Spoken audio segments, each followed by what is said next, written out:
menghafalkan dan mengamalkannya. Dalam ilmu tahsin ada yang dikenal dengan sebutan TKI. Apa itu TKI?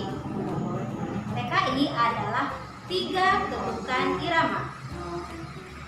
Kalau PHS apa ya? Yuk kita cari tahu. Bismillahirrahmanirrahim. Assalamualaikum warahmatullahi wabarakatuh. Apa kabar anak hebat? Doakan semoga selalu berada dalam keadaan sehat walafiat ya. Kembali lagi bersama Bu Wiwi pada pembelajaran tahsin tilawah. Materi kali ini mengenai PHS.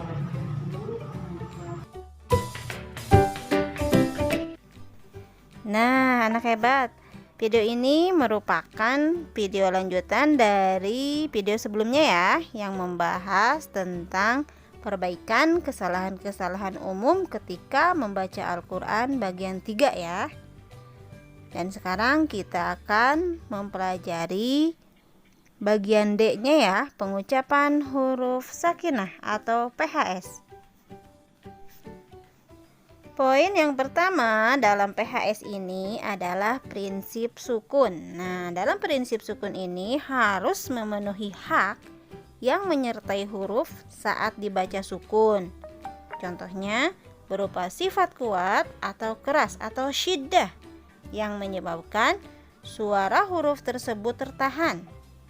Dan juga sifat yang lembut atau rakhawah yang menyebabkan suara huruf tersebut mudah dan mengalir. Dan untuk materi hak dan sifat huruf ini akan kita pelajari pada bab berikutnya ya. Poin yang kedua adalah kesalahan baca sukun. Nah, kenapa ini bisa terjadi? Nah, ini terjadi karena ada beberapa hal ya yang menyebabkannya yang harus kita hindari ya. Yang pertama adalah memantulkan suara pengucapan huruf sakinah atau huruf sukun yang bersifat lembut yang seharusnya tidak boleh dipantulkan. Dan ini disebutnya adalah tawallud ya. Yang kedua, tidak memantulkan suara huruf sakinah yang bersifat kuat yang seharusnya dipantulkan. Dan ini disebut alqalah. Nah, sekarang anak-anak coba perhatikan bacaan ibu ya, mana yang benar, yang ke-1 atau yang kedua.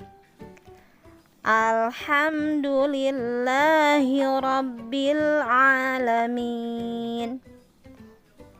Alhamdulillahi rabbil alamin. Bagaimana anak-anak? Yang betul yang ke-1 atau yang kedua? Iya, yang betul adalah yang ke-1 ya. Karena pada bacaan yang kedua, ibu mengucapkan huruf sakinah yang dipantulkan yang seharusnya tidak boleh dipantulkan. Dalam pengucapan huruf lam mati dan mim mati ya. Tadi alham itu tidak boleh ya, itu salah karena huruf lam dan mim tidak termasuk huruf qalqalah. Jadi meskipun sukun tidak boleh ada pantulannya ya, dan ini disebut tawallud. Lam yalid wa lam yulad. Lam yalid wa lam yulad. Bagaimana anak-anak? Yang betul yang ke-1 atau yang kedua? Iya, betul yang kedua ya, karena pada bacaan yang ke-1, ibu ada kesalahan mengucapkan huruf dal sukun ya, yang harusnya dipantulkan tapi tidak dipantulkan atau ditahan. Yang tadi lam yalid wa lam yulad, yang seharusnya lam yalid wa lam yulad.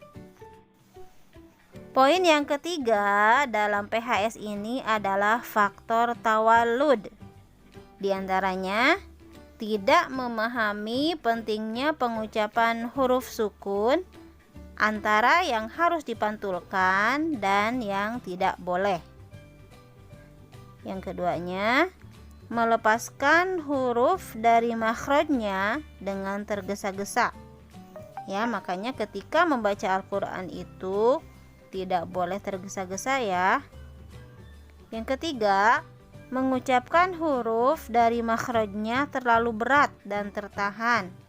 Contohnya ketika mengucapkan lam yalid, jangan sampai lam yalid gitu ya. Tidak boleh terlalu berat atau tertahan. Yang keempat, tidak memahami kaidah makhraj dan sifat huruf, terutama pada aspek sifat syiddah dan rokhawah. Nah, makanya anak-anak semangat terus ya belajar tahsinnya. Insya Allah pada bab-bab berikutnya kita akan mempelajari sifat dan hak huruf supaya menghindari kita dari kesalahan-kesalahan ketika membaca Al-Quran.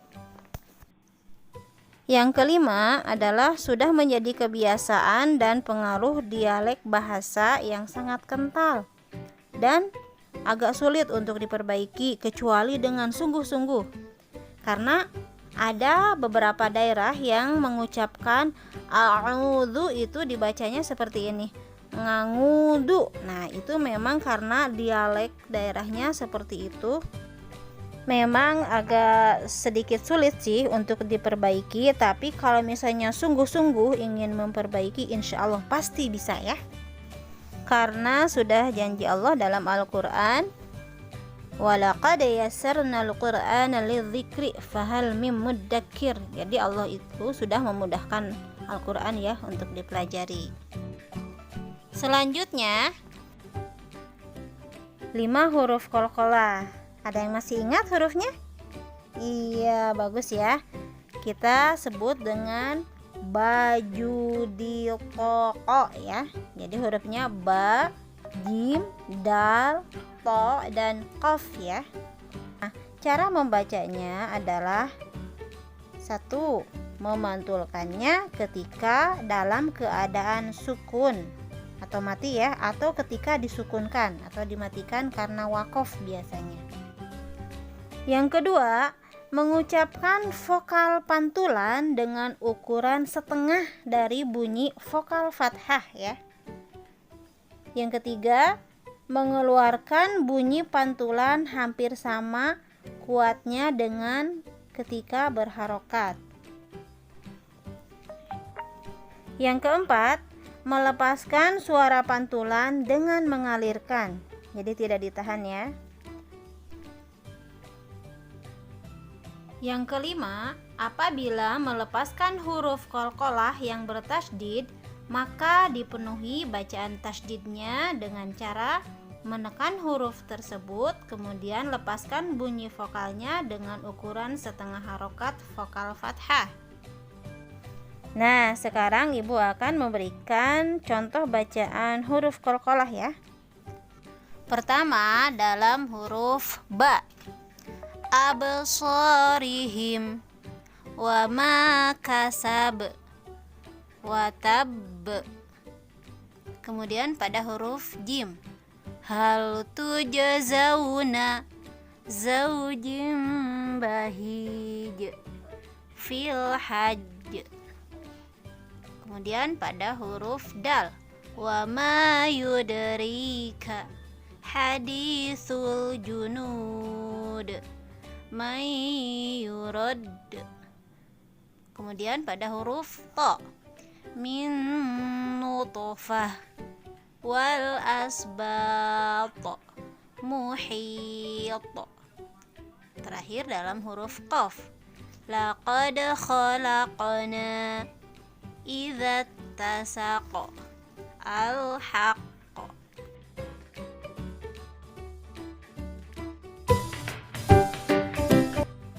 Nah, anak hebat, sekarang kalian tahu apa itu PHS.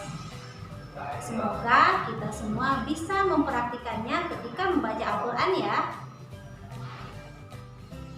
Alhamdulillahirrabbilalamin, pembelajaran kali ini telah selesai. Terima kasih karena telah mau belajar dan menonton video ini. Tetap semangat dan sampai bertemu kembali pada pertemuan berikutnya.